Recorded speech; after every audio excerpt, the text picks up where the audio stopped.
सा है।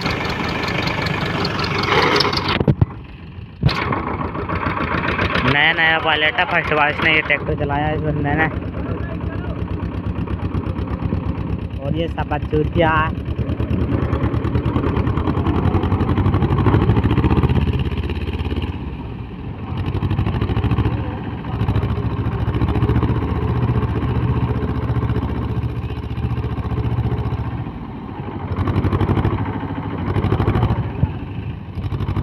ये ट्रैक्टर बिल्कुल ही फ्री हो चुका है।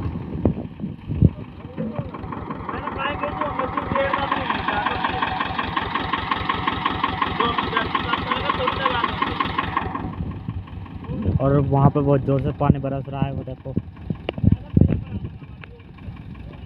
चलो यहाँ पे भी आ गया पानी, और इनका पता नहीं क्या सीन है।